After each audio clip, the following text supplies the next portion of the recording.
Hey foodies, and welcome back to Cooking with Kiana. Today I'm going to be showing you guys how to make this Chinese style pepper steak. It is super simple to make and it is absolutely delicious. If you guys are interested in this recipe, keep on watching. Don't forget to like, comment, and subscribe. Hit that notification bell below. That way you could become a part of the foodie family. Now let's get started. So for this recipe, you're going to use 5 cloves of garlic. Make sure you chop those finely, and no, do not use minced garlic. It will not give you the same flavor. You're also going to need 2 bell peppers and chop them up like so. I'm only using 1 because I did not have 2, but you're going to want to use 2 for this recipe. As well as 1 large onion. I'm also going to be using a half a cup of beef broth or beef stock. A half a cup of rice wine vinegar. If you cannot find that, you can always substitute that for 1/4 of a cup of apple cider vinegar and 1/4 of a cup of cooking wine. 1/4 of a cup of soy sauce. 1 teaspoon of baking soda, just so we could get this meat nice and tender, as well as 1 tablespoon of cornstarch. And for seasonings, today I'm going to be using 1 teaspoon of garlic salt, 1 teaspoon of onion powder, 1 teaspoon of garlic powder, 2 teaspoons of black pepper, 2 teaspoons of ginger powder, or you can substitute that for fresh ginger. And I'm also going to be using a half of a teaspoon to a teaspoon of crushed red pepper, depending on how spicy you want this pepper steak to be. And I'm also going to be adding a tablespoon of brown sugar just to balance everything out. Okay, so this is the meat that I'm going to be using today. I'm using 1 pound of thin ribeye steak. However, you can substitute this for flank steak or skirt steak. So I'm just going to go ahead and cut these up into little pieces. As you can see, I have made my pieces a little bit thicker. It's just because my steak is a thinner cut. If you have a thicker cut of steak, make your slices thinner. And if you are cutting thinner slices, make sure your meat is semi-frozen. That way you can get thinner slices and the cuts can look cleaner, and it'll be easier for you to cut.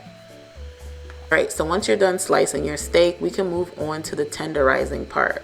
So basically all we're going to do is take that half a cup of rice wine vinegar, and we're going to add all of the steak to there, and we're going to add in 1 teaspoon of baking soda, and then we're going to cover the remaining with some water. Make sure it's fully submerged. As you can see, it's going to bubble up like that. That's good. That means it's working. Go ahead and use a spoon and push that meat down. That way you can get it all fully submerged into that water solution.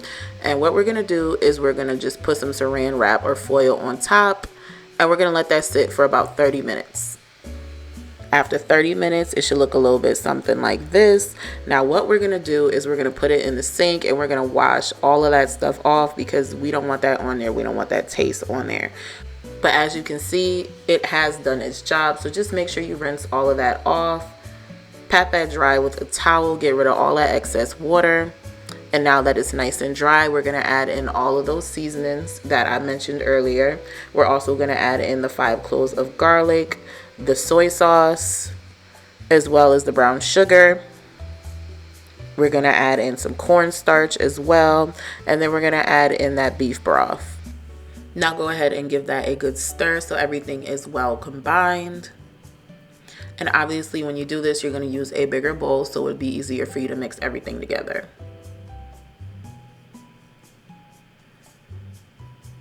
Now once you're done mixing everything together, we're going to take some saran wrap or foil, put that on the top, cover that up, and then we're going to pop this in the fridge for at least 3 hours. That way our meat could be nice and tender and it could absorb all those flavors. After about 3 hours, this is what it looks like. As you can see, it has absorbed all those flavors. That's why the color is rich and dark.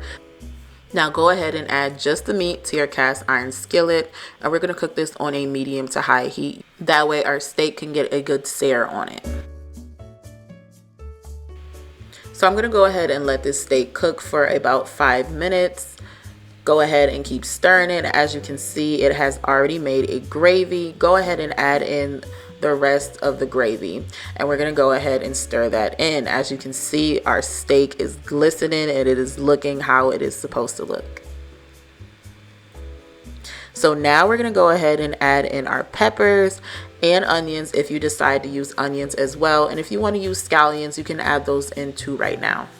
At this point, you want to go ahead and bring that heat down to a simmer, And we're gonna let that simmer for an additional 5 to 7 minutes, depending on how tender you want your peppers to be. As you can see, everything is coming together nice and we are all done. And look at that, you got Chinese style pepper steak made at home. We didn't even have to leave the house, and this tastes better than the takeout that you get from the restaurant. Why? Because it has so many different flavors and it's just been marinated in that flavor. I hope you guys enjoyed this recipe. If you did, let me know in the comment section below. Leave a comment down below, let me know what you think. If you guys want to try this recipe, be sure to check the description box below. Thanks for watching, and I will see you guys in the next video.